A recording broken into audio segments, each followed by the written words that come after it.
Kung may lumalabas sa ari ng lalaki dahil sa kanyang sakit, ang lumalabas na iyon ay itinuturing na marumi. At kahit na magpatuloy ang pagtulo o hindi, ituturing pa rin siyang marumi. At ituturing na marumi ang anumang mahigaan o maupuan niya, at ang sinumang makahipo sa kanya o sa kanyang higaan o inupuan ay kinakailangang maglaban ng kanyang damit at maligo. Pero ituturing pa rin siyang marumi hanggang sa paglubog ng araw. Ang sinumang maduraan ng taong ito ay kinakailangang maglaba ng kanyang damit at maligo. Pero ituturing pa rin siyang marumi hanggang sa paglubog ng araw. Ang anumang maupuan ng taong ito katulad ng upuang ginagamit kapag sumasakay sa kabayo ay magiging marumi. Ang sinumang makahipo ng mga bagay na iyon ay kinakailangang maglaba ng kanyang damit at maligo, pero ituturing pa rin siyang marumi hanggang sa paglubog ng araw. Ang sinumang makahipo sa taong iyon habang hindi pa siya nakakapaghugas ng kanyang kamay ay kinakailangang maglaba ng kanyang damit at maligo, pero ituturing pa rin siyang marumi hanggang sa paglubog ng araw. Ang palayok na mahihipo ng taong iyon ay dapat basagin, at ang mga bagay na gaya sa kahoy ay dapat hugasan. Kung gumaling na ang may sakit na ito, maghihintay siya ng 7 araw. Pagkatapos, lalaban niya ang kanyang damit at maliligo ng tubig na galing sa bukal. Sa 8 araw, kinakailangan magdala siya ng 2 kalapati o 2 ibon na bato-bato sa presensya ng Panginoon, malapit sa pintuan ng tuldang tipanan, at ibibigay niya sa paring maghahandog noon. Ang isa'y bilang handog sa paglilinis at ang isa'y bilang handog sa sinusunog. Ganito ang paraan na gagawin ng pari para maalis ang karumihan ng taong iyon dahil sa tumutulo sa ari niya. Magiging malinis siya. Kung ang isang lalaki ay nilabasan ng kanyang binhi, kinakailangang maligo siya, pero ituturing pa rin siyang marumi hanggang sa paglubog ng araw. Ang alinmang damit o gamit na yari sa balat na natuluan ng binhi ay kinakailangang labhan, pero iyon ay ituturing pa ring marumi hanggang sa paglubog ng araw. Kapag nagsiping ang lalaki at babae at nilabasan ang lalaki ng binhi, kinakailangang maligo silang dalawa, pero ituturing pa rin silang marumi hanggang sa paglubog ng araw. Kung ang isang babae ay may buwanang dalaw, ituturing siyang marumi sa loob ng 7 araw. At ang sinumang makahipo sa kanya ay ituturing ding marumi hanggang sa paglubog ng araw. Ang anumang mahigaan o maupuan niya habang siya ay may buwanang dalaw ay magiging marumi.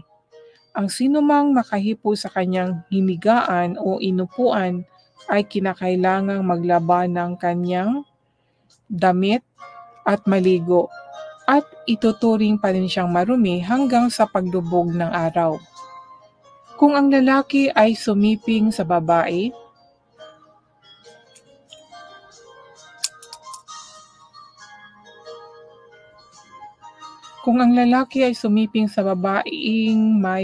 may buwanang dalaw, ituturing siyang marumi sa loob ng 7 araw, at ang anumang kanyang mahigaan ay ituturing na marumi. Kung ang babae ay dinudugo ng hindi pa panahon ng buwanan niyang dalaw o pagkatapos ng buwanan niyang dalaw, ituturing siyang marumi, katulad ng kung siya'y may buwanang dalaw. At ituturing siyang marumi habang dinudugo siya. Ang anumang mahigaan niya at maupuan habang siya'y dinudugo ay magiging marumi, katulad ng kung siya'y may buwanang dalaw. At ang sinumang makahipo ng mga iyon ay magiging marumi. Kinakailangang maglabas siya ng kanyang damit at maligo, pero ituturing pa rin siyang marumi hanggang sa paglubog ng araw. Kung huminto na ang buwanang dalaw ng babae, maghintay siya ng 7 araw at ituturing siyang malinis.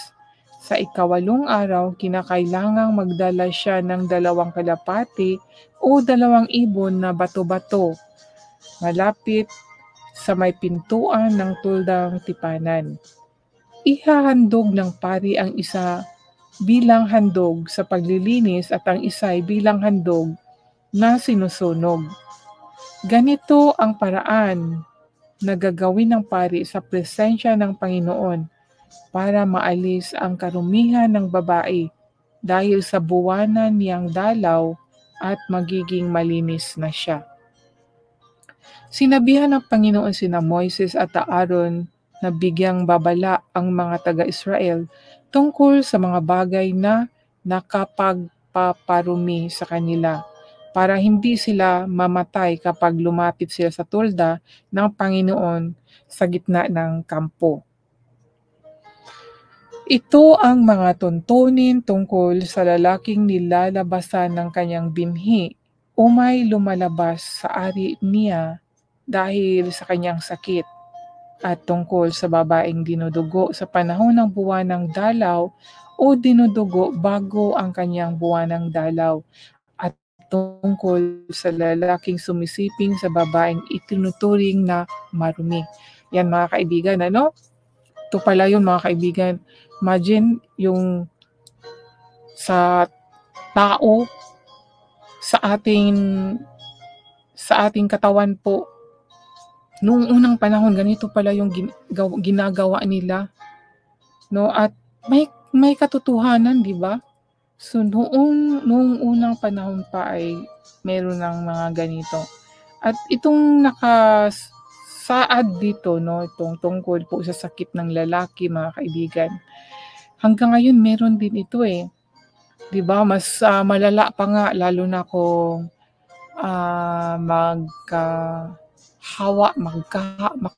magkahawa siya ng HIV, no? Both po lalaki at saka babae, dahil sa sexual na connection. Mayroon itong talata na nandito, hindi ito dapat natin ipagpaliban, dahil dito po ay itinuturo na marumi. Totoo naman talagang marumi, lalo na sa ngayong panahon natin.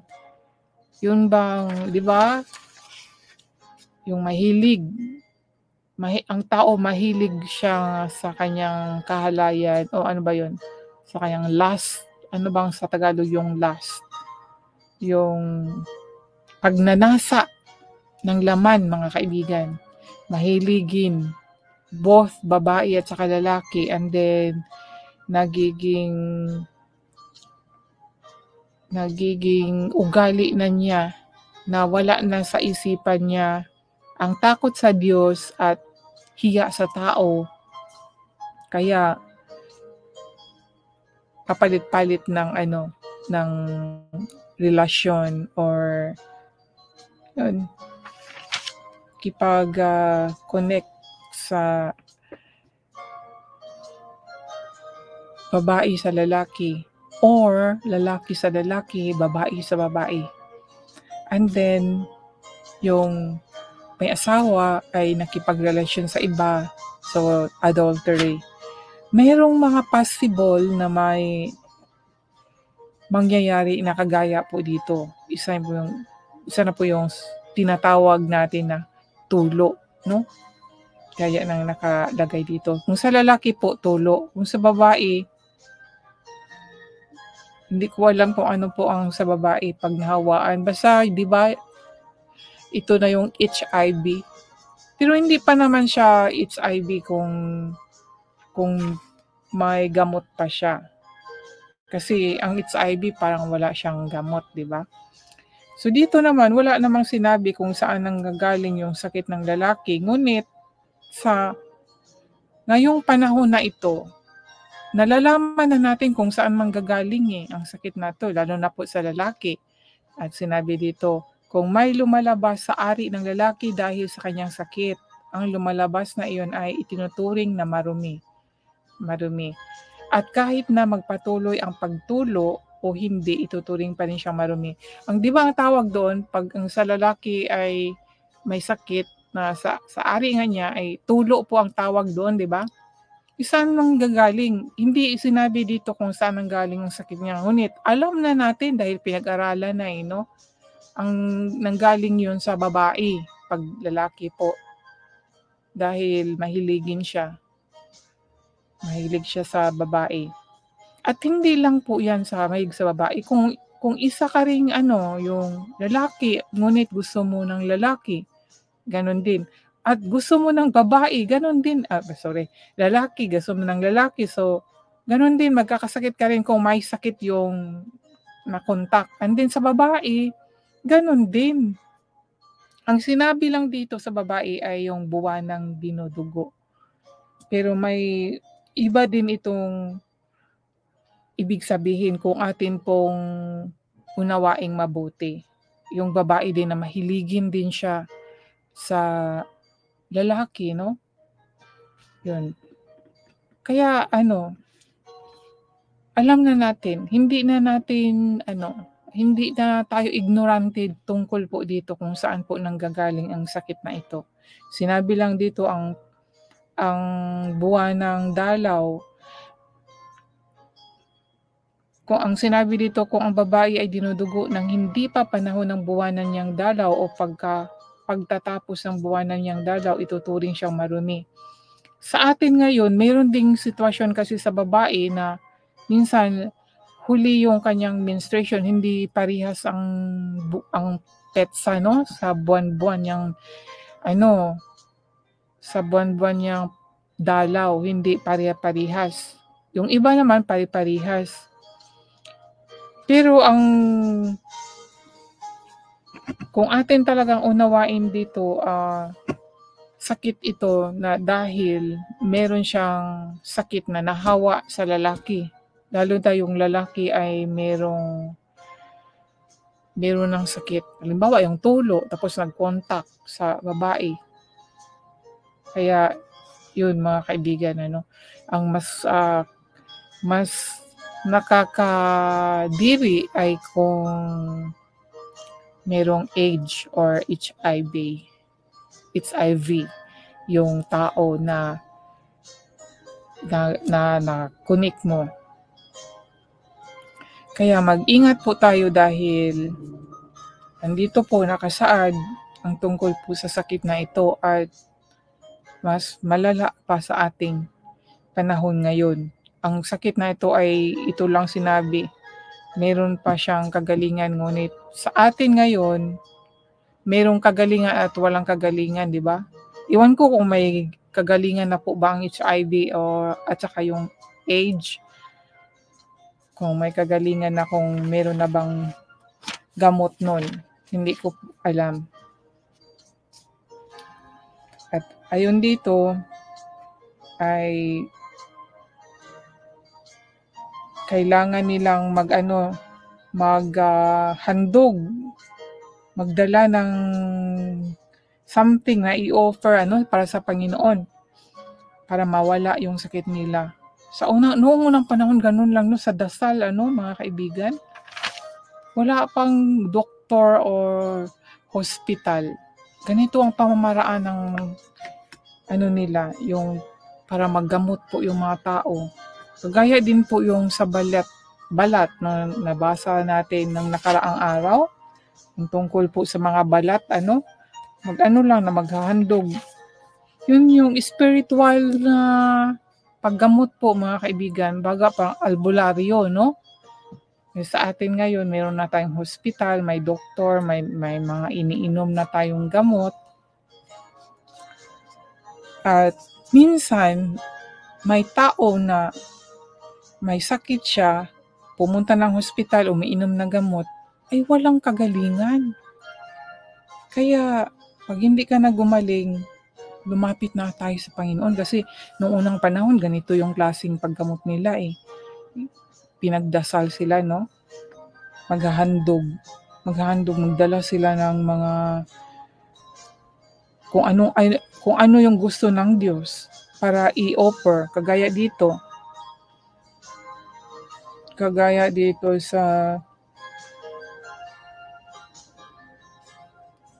handog ng paglilinis. Sabi dito kung huminto na ang buwan ng dalaw ng babae, maghintay siya ng 7 araw. 7 araw na naman po. At ituturing na siyang malinis.